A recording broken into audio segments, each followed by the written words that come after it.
Jeffrey Dahmer's murderous orgy is over. Throughout the trial that found him sane, grief-stricken families of the 15 men and boys Dahmer killed and mutilated held their peace.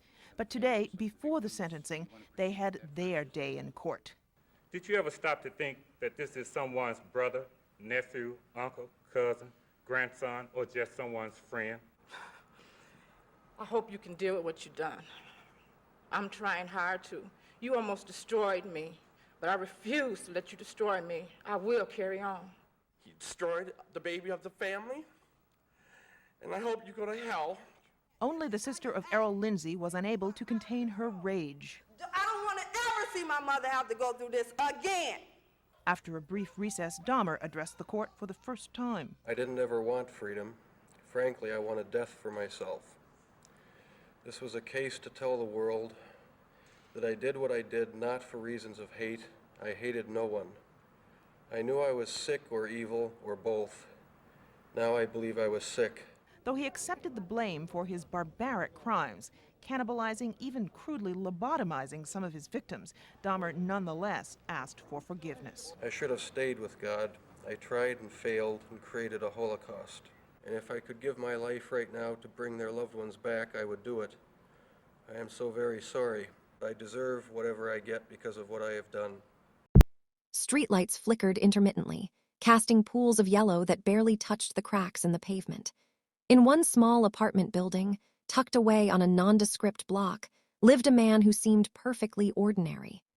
Jeffrey Dahmer was a solitary figure, someone neighbors hardly noticed. He worked during the day, kept to himself, and smiled politely when passing someone in the hallway. On the surface, there was nothing unusual, nothing to suggest that behind closed doors, darkness had been quietly growing for years. His childhood had been marked by silence, isolation, and an inner curiosity he couldn't share with anyone. He collected things, studied them meticulously, and spent long hours alone with his thoughts. Something about him never quite fit the mold of a normal, happy adult. As the night deepened, you could almost feel the city breathing, unaware of the quiet horrors that would soon emerge from places like Dahmer's apartment. Sometimes, the most dangerous things wear the most ordinary masks, hiding in plain sight while the world carries on oblivious. It is in this calm, this unbroken monotony, that darkness grows the fastest, slipping past unnoticed until it can no longer be contained. By stories that explore the shadows lurking behind everyday life, don't forget to hit like and keep your notifications on for Midnight Casefiles, where we bring you the hidden stories that others won't tell. Because in places like this city, the night is never truly silent, and sometimes the ordinary can be terrifying. As the years passed, Jeffrey Dahmer's quiet exterior remained unchanged, but the shadows within him grew heavier, more insistent. He moved through the city with a careful, almost invisible presence, watching, waiting, and learning. The victims he chose were not random. They were people who were often overlooked, marginalized, those whose absence might go unnoticed for a time. The world kept spinning, busy and distracted, while he honed his dark impulses in the corners of his life no one saw. It was a pattern that began slowly, almost innocently, then escalated into something far more sinister. Each disappearance, each choice, became another thread in a web he wove with meticulous patience. Neighbors, friends, even the police came close without truly seeing him. Warnings went unheard. Missed opportunities allowed him to continue. It is chilling to think that someone so dangerous could be operating quietly in plain sight, blending seamlessly into the fabric of everyday life.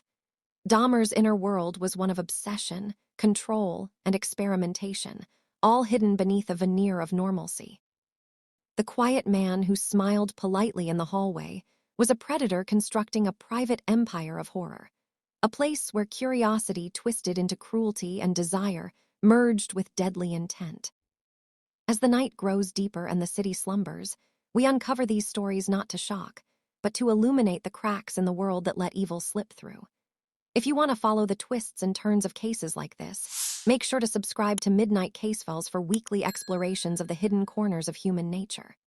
The streets may seem safe, the neighbors friendly, but somewhere in the shadows, someone like Dahmer could be watching, learning, waiting for the right moment to strike. And sometimes, the truth is far stranger and far more terrifying than fiction.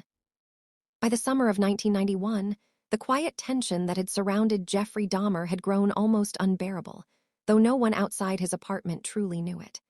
The city slept while his actions continued behind locked doors, invisible to the world.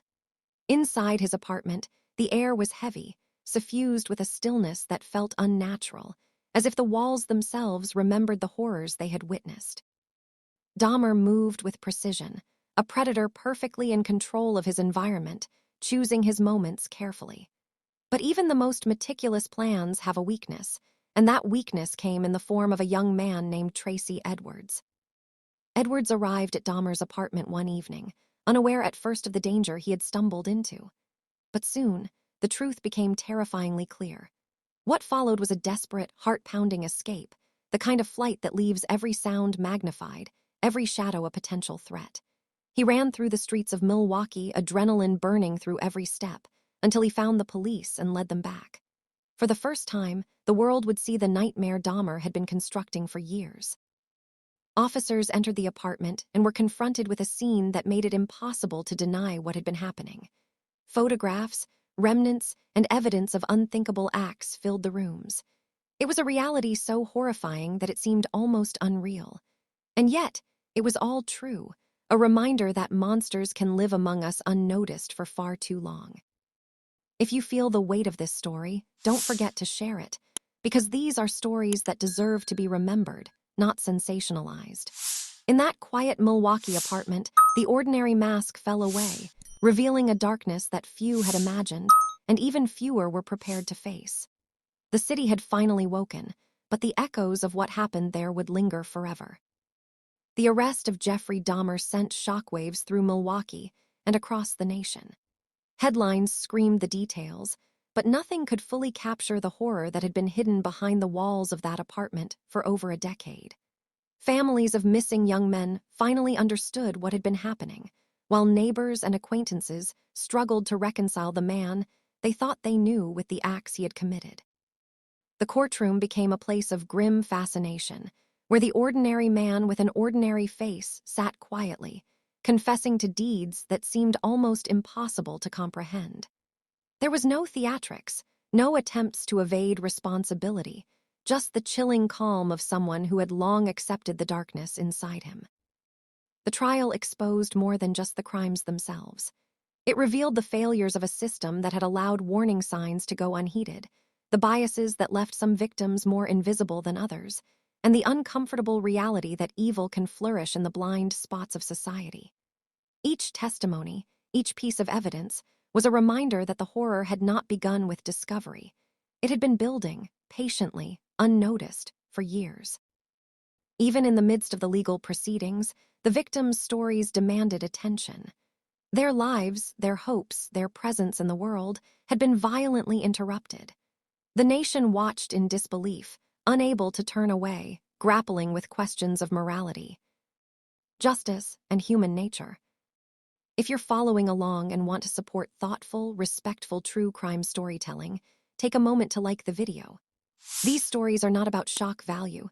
They are about remembering, understanding, and never forgetting.